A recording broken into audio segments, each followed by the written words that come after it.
Encounter NUS. ప్రజా సంక్షేమమే అంతిమ లక్ష్యం. బాపట్ల జిల్లా చీరాల నియోజకవర్గం వేటపాలెం అనగానే అందరికీ గుర్తొచ్చేది జీడిపప్పు. గత సంవత్సరాలుగా జీడిపప్పు వ్యాపారంలో రారాజుగా వేటపాలెం ప్రసిద్ధిగాంచింది. అందులోనూ ప్రస్తుత టెక్నాలజీతో కూడా ఎంతోమంది మహిళలు జీడిపప్పు పరిశ్రమ మీద ఆధారపడి ఉన్నారు. వేటపాలెంలోని ప్రసిద్ధిగాంచిన అనంత భారత్ పరిశ్రమ వారు క్వాలిటీతో కూడిన జీడిపప్పును ప్రజలకు అందిస్తూ మంచి పేరు ప్రఖ్యాతులు సాధించారు. అసలు జీడిపప్పు పరిశ్రమ ప్రస్తుతం ఎలా ఉంది, వాటి లాభ నష్టాల గురించి పరిశ్రమ యజమాని వెంకట సుబ్బారావుని అడిగి తెలుసుకుందాం.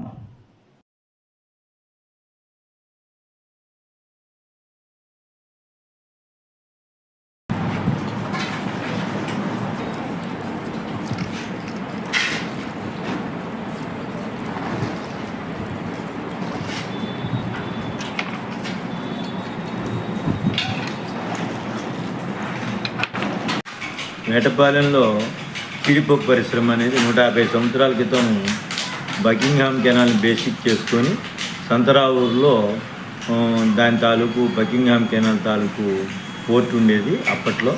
కాబట్టి చెన్నై పోర్ట్ నుంచి బకింగ్హామ్ కెనాల్ ద్వారా రావూరు వచ్చి అక్కడి నుంచి దిగుమతి చేసుకొని జీడిపప్పు పరిశ్రమ అనేది ఇక్కడ కార్మికుల వల్ల ఏర్పడింది. ఈరోజు కూడా కార్మికుల మీద ఆధారపడి జీడిపప్పు పరిశ్రమ అనేది వేటపాలెంలో కొనసాగుతుంది. అయితే రియల్ ఎస్టేట్ పెరిగిపోయి ఇక్కడ ఉన్నటువంటి అప్పటి వ్యాపారం మీద అలవాటు పడి జీడి పంటలు కూడా పెంచడం జరిగింది. తదుపరి కాలగమనంలో కార్మికులు కూడా తక్కువైపోతున్నారు. ఎందువల్లంటే బేల్దారి వర్క్ కానివ్వండి, రొయ్యల చెరువులు కానివ్వండి, ఇటువంటి కార్యక్రమాలన్నీ కూడా ఆటో పుల్లింగ్ కానివ్వండి, దీనివల్ల ఏమవుతుందంటే వర్కర్స్ తగ్గిపోయారు. ఇప్పుడు ప్రస్తుతం అయితే వేటపాలెం జీడిపప్పు పరిశ్రమలో కార్మికుల యొక్క ఇబ్బంది అనేది ఏర్పడింది. గతంలో పనిచేస్తూ అలవాటు పడిపోయిన వాళ్ళు మాత్రమే పరిశ్రమలోకి పనిచేస్తున్నారు, కానీ కొత్తగా ఈ పరిశ్రమలోకి వచ్చేవాళ్ళు లేరు. దానికి తగ్గట్టుగానే ఇండస్ట్రీలో మిషనరీ కూడా ఎస్టాబ్లిష్ అయిపోతూ ఉంది. మిషనరీ ఎస్టాబ్లిష్ అయినప్పుడు మాన్యువల్ వర్క్కి అనేది వేజెస్ కానీ ఇవన్నీ వల్ల ప్రాబ్లం అయిపోతూ ఉంది. కాబట్టి ప్రజలు వ్యాపారస్తులు కూడా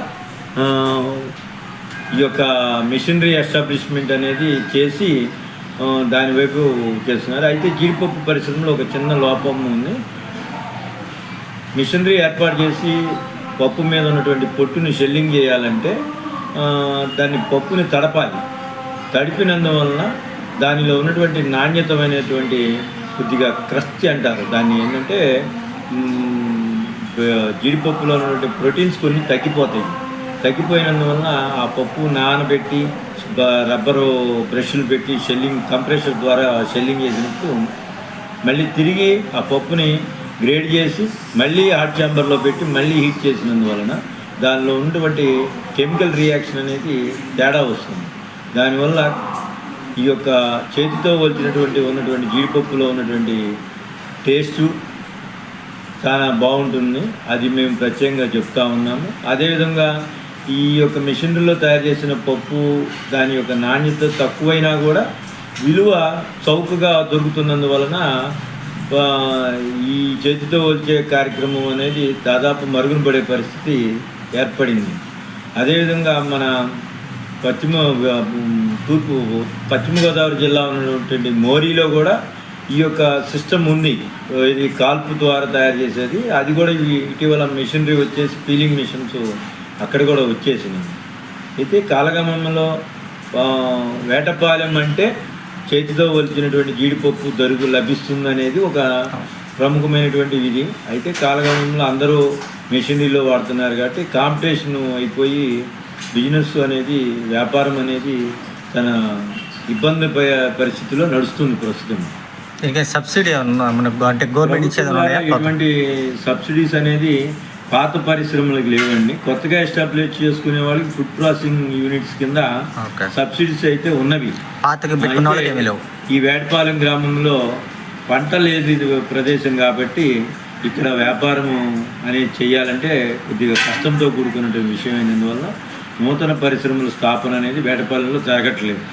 ఉన్నవాళ్ళు మెకనైజ్డ్ వైపు అప్డేట్ అవుతున్నారు.